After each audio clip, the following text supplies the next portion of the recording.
Never a dull game with Sunderland, is there?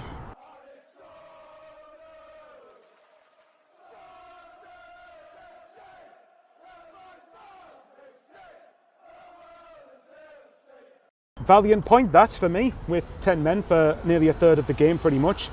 Let's get straight into the incident. Right, Jobe Bellingham's red card. Now, in these situations, I don't feel I'm really, not qualified, but I don't feel I can really comment on whether it was a red card or definitely not. So I'll leave people in the comments to tell me whether or not they thought that was a red. The thing that I would say that annoys me, probably more so than Jobe getting sent off, well, there's two things that annoy me actually. The first bit was that, and I love Jobe, but I think he's been our best midfielder so far this season. The thing that annoys me was he was trying to be a bit too clever in the build-up to making the challenge that got him sent off. And this is where I say, sometimes you need to play the simple option. And yeah, maybe safe option, which might frustrate some people. But ultimately, if you try to be too cocky and too clever, that's what can end up happening. So I think we need to remember, I think that sometimes taking the safe option isn't always a bad thing than what some fans like to think it is. But that's just my opinion anyway. I understand why people get frustrated when we do it, but like, for me, sometimes it's about game management. Now, the thing that did annoy me, and I'll be interested to know what QPR fans think of this, as long as it's respectful in the comments. I don't know whether they had about 4 or 5 QPR players surrounding the referee, adamant that it's a red. And to some degree, I believe that got Jobe sent off.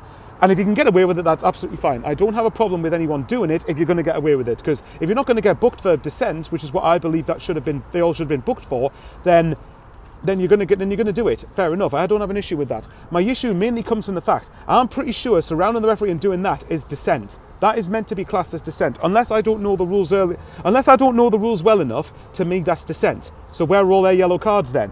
But having said that, another thing that did annoy me a little bit was Simon Moore getting booked for time wasted. Not in that he got booked for time wasting, because I think you need to do stuff like that to discourage players from time wasting.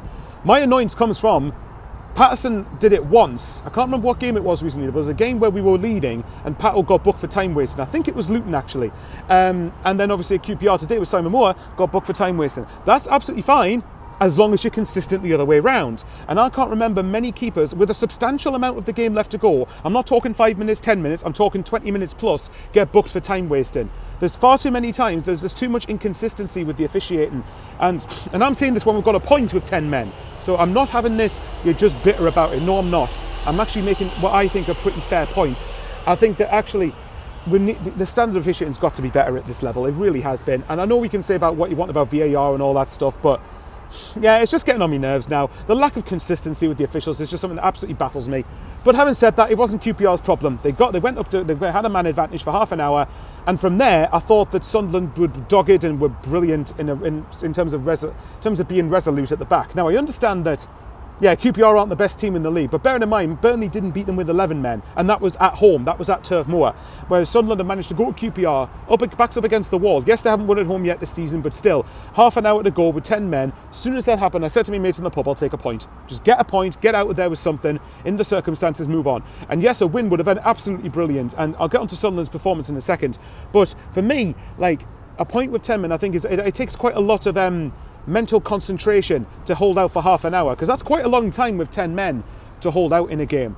So I mean, I know it was obviously different circumstances, but we got battered 4-0 off Borough last season at home with 10 men, and that was only 15 minutes extra really than this. So, but obviously I'm aware Borough are a better team than QPR, to be fair to Sunderland. But what I would say, in the first half, I thought Sunderland in patches when we wanted to play, that's harsh. When we were playing our football and we were doing it with quick precision and passes and keeping the ball, we looked really good. I think QPR couldn't live with us. But there was a couple of times where I felt QPR got in behind far too many times for my liking, and we were letting cross after cross after cross come into the box. And you know, with Elias Chair in particular, when he plays for QPR, the danger that he poses, especially from dead ball and free kick and corner situations. So, as far as I'm concerned, the first half, I'd say level was probably about right. I didn't think Sunderland had the two best chances when Neil hit the post, but before then, Wilson Isidore gets fed through. I think it was Trey Hume or Dan Neil, can't remember which one it was. They basically put the ball through to him and ended up, and obviously Wilson Isidore scuffs kind of a one-on-one, but obviously he has to think about it. He doesn't have much time to think about it, so you're relying on instinct in that regard.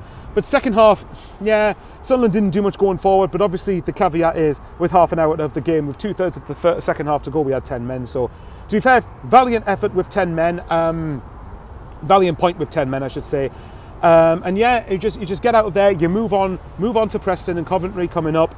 Typical Coventry start to hit form when they're about to play us. But obviously with Preston, it's a chance to go there and hopefully get a 3, hopefully continue that with 3 points. But we'll wait and see, won't we? We'll wait and see what happens. But yeah, I'll leave you guys there. What did you guys think of the game? I think Sunderland didn't do as much as what we would have wanted to, but obviously with 10 men, I'll take a point. With half an hour to go, it was a slog to watch that last half an hour. So to get something, fine by me. And remember, we aren't going to win every game either. I think that, I know it's obviously, it would be nice if we didn't drop any points in any game at all, but that's not how football works, unfortunately. You are going to drop points in some games. And before the game, I wouldn't have took this result if I'm honest, but with the context of the game, yeah, I'll take it.